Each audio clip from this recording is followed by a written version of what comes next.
The attorney's fountain pen made a soft scratching sound as I signed my name across the bottom of the final page. Congratulations, Mrs. Harrison. The sale of Harrison Properties is complete. $85 million. I stared at the figure. 85 million. After 14 years of building this empire from a single rental duplex in East Los Angeles, transforming it into a portfolio of over 300 residential properties across Southern California. It all came down to this number on a piece of paper. The irony wasn't lost on me. 12 years ago, I'd been living in a studio apartment above a laundromat in Riverside, taking night shifts as a hotel maid to cover rent. My daughter Rachel had made it perfectly clear back then that someone like me had no place at her wedding. Her exact words, actually, spoken through her fiancé's mother on a conference call I wasn't supposed to hear. Tell her not to come. The Vanderbilts have standards. I can't have my guests asking who the cleaning lady is. I tucked the paperwork into my briefcase and walked out of the law office into the bright San Diego sunshine. My phone vibrated. Unknown caller. I almost declined. Mom? I stopped on the sidewalk. 12 years of silence. And now this. Rachel's voice. Older, but unmistakable. Mom, it's me. Rachel. I know we haven't talked, but I need to see you. It's urgent. I stood there, watching tourists stream past toward the Gaslamp Quarter. Everyone chasing their own version of happiness. How did you get this number? I hired someone. A private investigator. Mom, I saw the article in Forbes about your company. About the sale. I'm in serious trouble. Can we meet? Part of me wanted to hang up right there. But I'd spent 12 years wondering what I'd say if this moment ever came. Wondering if she ever thought about me. Where are you? I'm in San Diego, actually. Staying at the Pendry. Room 1847. Please, Mom. I need you. The Pendry. One of the most expensive boutique hotels in the city. If she was in such dire straits, what was she doing there? I'll be there in 20 minutes. I took my time walking the 6 blocks, letting the ocean breeze clear my head. 12 years. I'd been 52 when Rachel cut me off. I'd just lost my job managing housekeeping at a Marriott when they restructured during the recession. 26 years of service. Gone overnight. My husband had died 3 years before that. A heart attack at 51, leaving me with medical debt our insurance barely touched. Rachel was 30 then, newly engaged to James Vanderbilt IV, whose family owned a chain of luxury car dealerships across the Southwest. I remembered the engagement party at their estate in Newport Beach. The valet had actually asked if I was there to help with catering. When I explained I was the bride's mother, he'd looked confused, then embarrassed. James's mother, Patricia Vanderbilt, had pulled Rachel aside that night. I wasn't supposed to hear, but I did. You need to think about optics, darling. The wedding will be covered by Orange County Magazine. Do you really want your mother in those photos? After I lost my job, Rachel started making excuses why we couldn't meet. She was busy with wedding planning. The Vanderbilts had expectations. She needed to focus on her new life. The last conversation we had, she called from her dressing room 2 weeks before the wedding. Mom, I think it's better if you don't come. It's going to be very formal, very traditional. James's family has certain standards, and I think it would be easier for everyone if you sat this one out. Maybe we can have dinner after the honeymoon? That dinner never happened. The honeymoon came and went. Then came the excuses. She was too busy. James's family kept them occupied. It wouldn't be appropriate to introduce me to their social circle yet. Eventually, the calls stopped entirely. I mailed birthday cards. They were never acknowledged. I sent Christmas presents. They were returned unopened.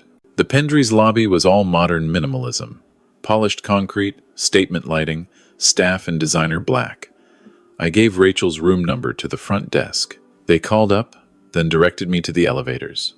Room 1847. I knocked. Rachel opened the door, and for a long moment, we just stared at each other.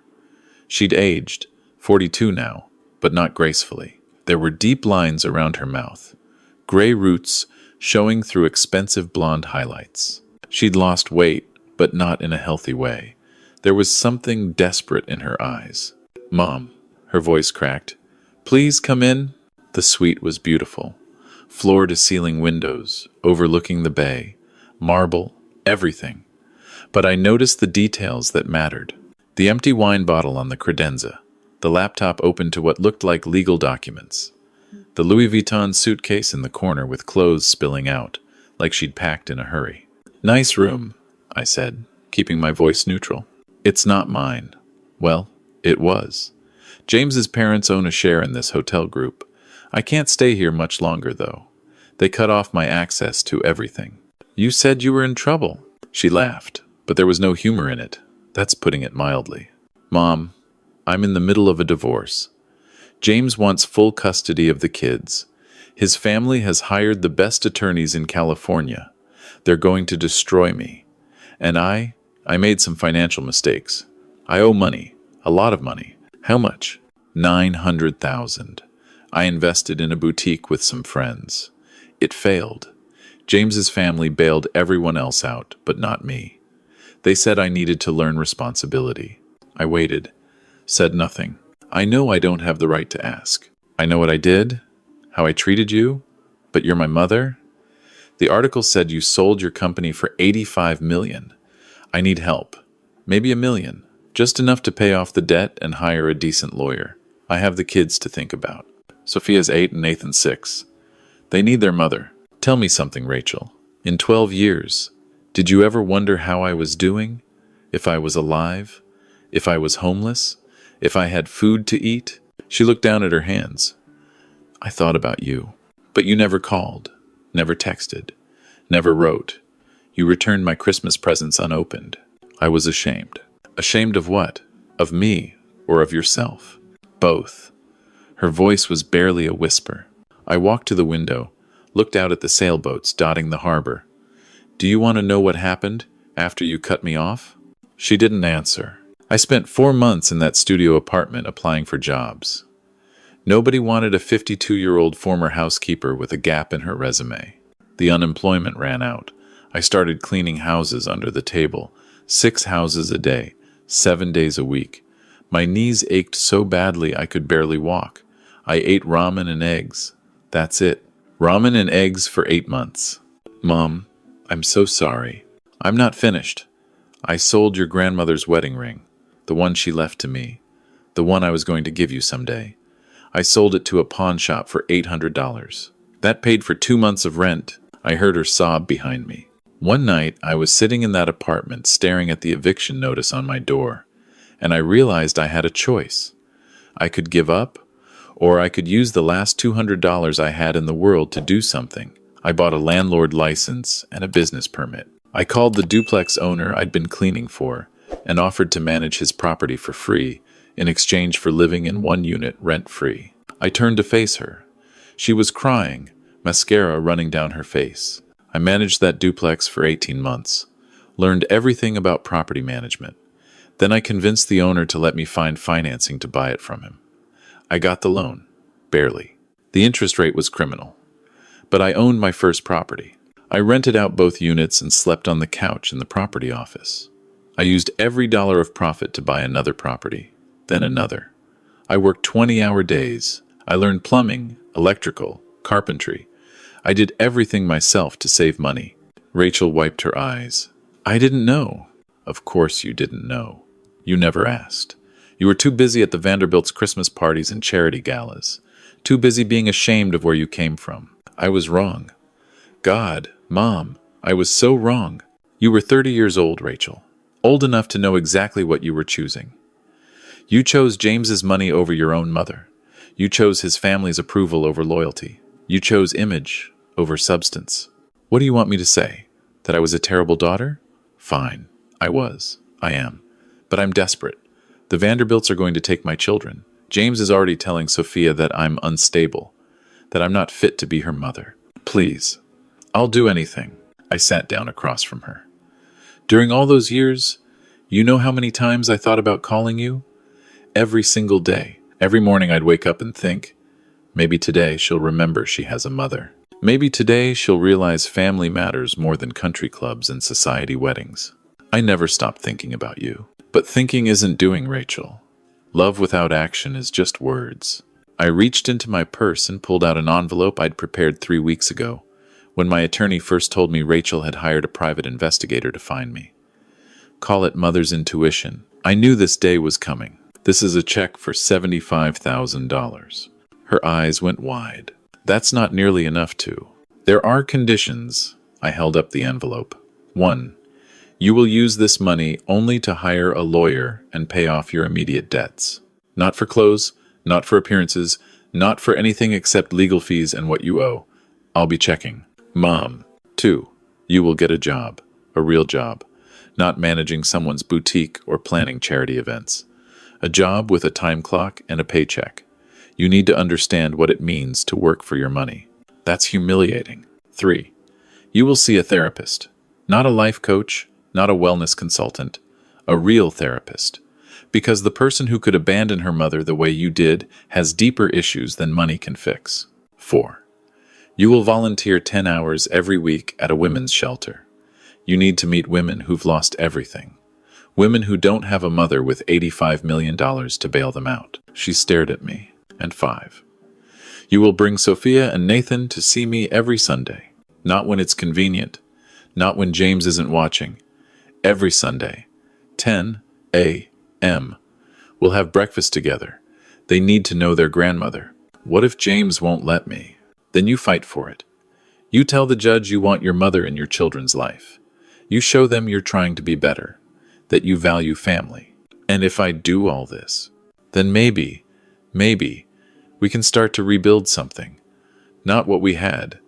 That's gone. But something new, something honest, something real. She looked at the envelope like it was a life raft. $75,000.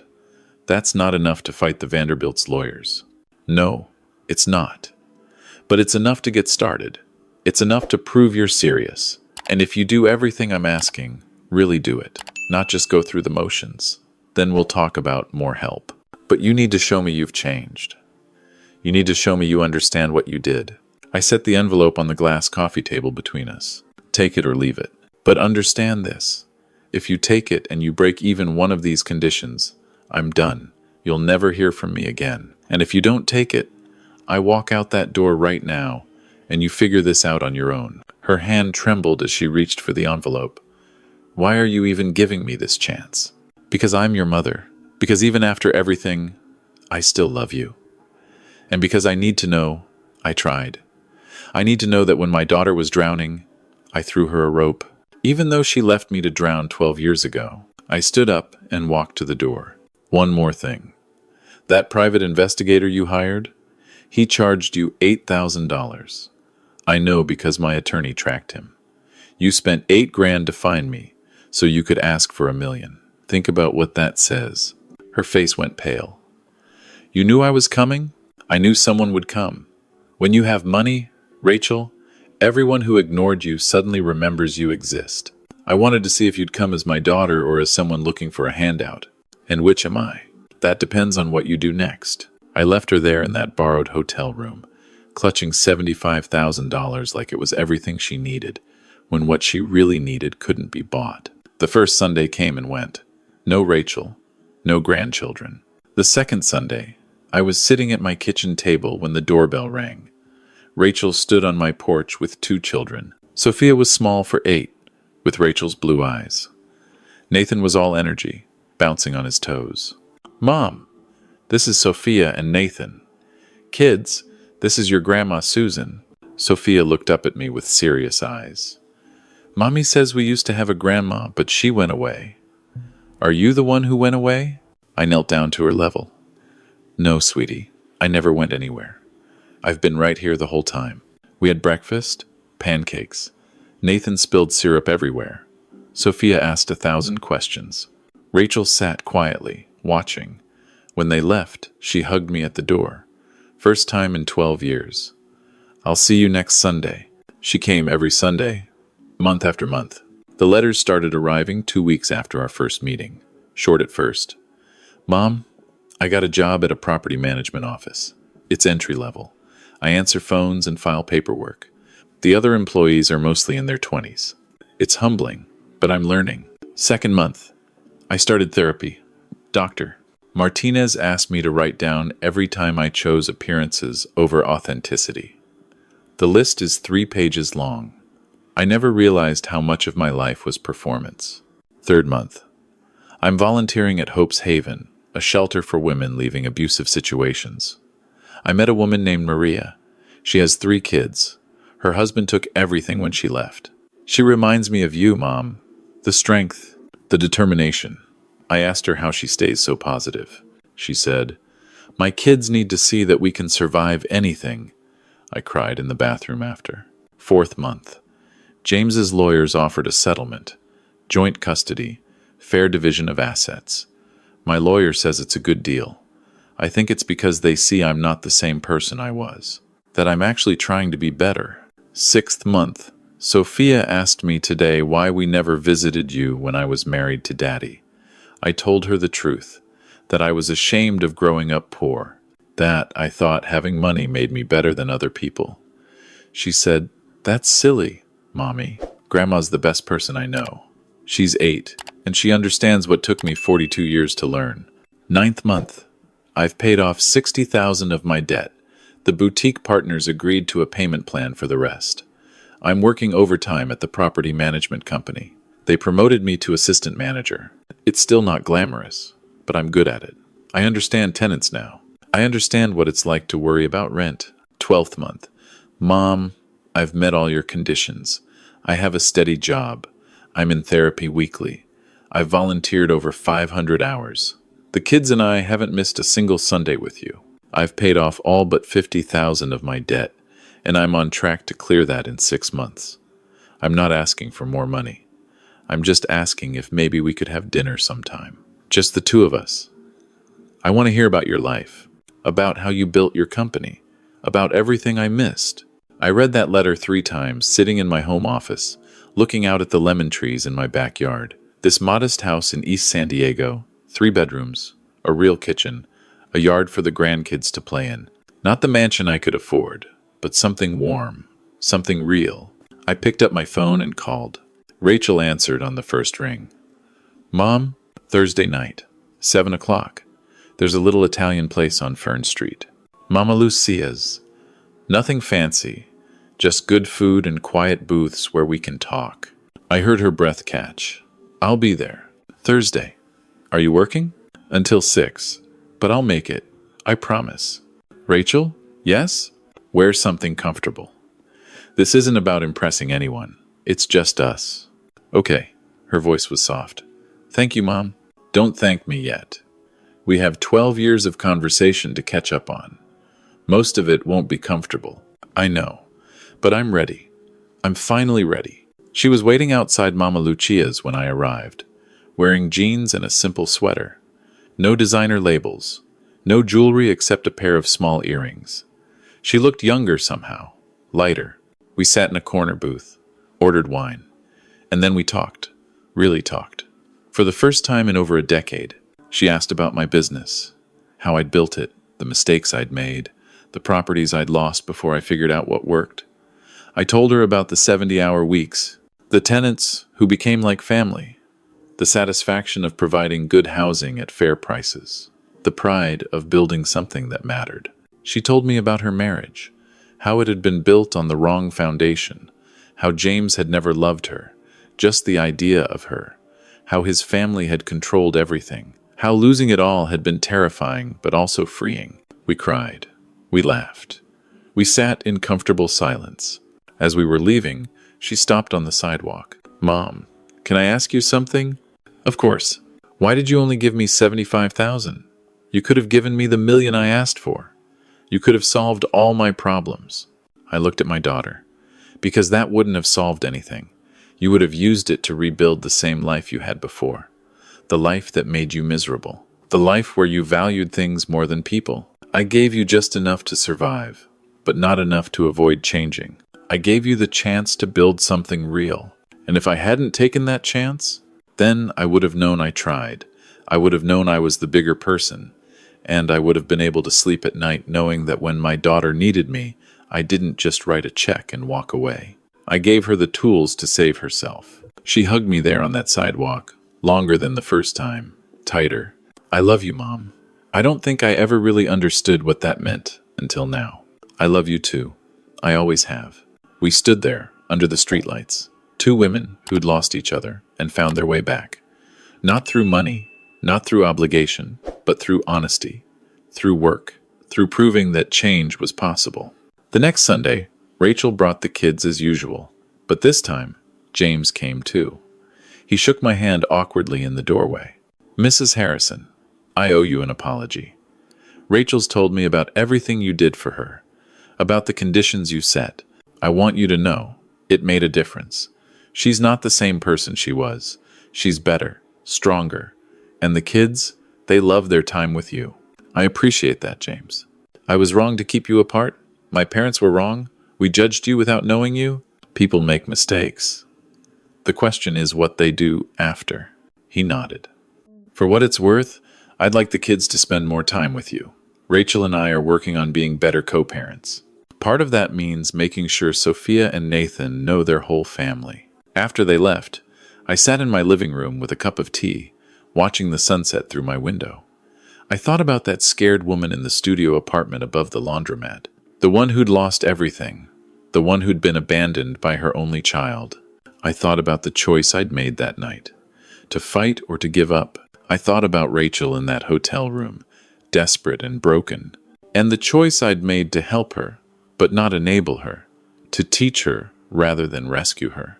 The money had been nice, the success had been satisfying, but this feeling of having my daughter back, of knowing my grandchildren, of seeing Rachel become the woman she was always capable of being, this was worth more than any bank account. 12 years of silence, 12 months of hard work, and now, a future full of Sunday breakfasts and Thursday dinners and phone calls that weren't about money or emergencies, but just because we wanted to hear each other's voices. I'd learned something important building my business. You can't construct something lasting on a weak foundation. You have to dig deep, do the hard work, build it right, even when it takes longer, costs more, hurts more. Rachel had to dig deep, had to do the hard work, had to build herself right from the foundation up. And now, finally, we had something real. Success isn't measured in dollars or properties or magazine articles. It's measured in character, in integrity, in the relationships you build and maintain. I'd built a business worth $85 million. But the thing I was most proud of? I'd built a bridge back to my daughter. Not with money, with love, with tough conditions, with the belief that she could be better than she'd been, and she'd cross that bridge, step by painful step. The California sunset painted the sky gold and orange. Somewhere across town, my daughter was putting her children to bed, probably telling them stories about their grandma. Somewhere in the future, there would be more Sunday breakfasts, more conversations, more chances to be the family we'd always been meant to be. I'd given Rachel $75,000 and 5 conditions. She'd given me back something priceless. Hope, family, the knowledge that it's never too late to start over, that bridges can be rebuilt. That love, real love, survives everything, even 12 years of silence.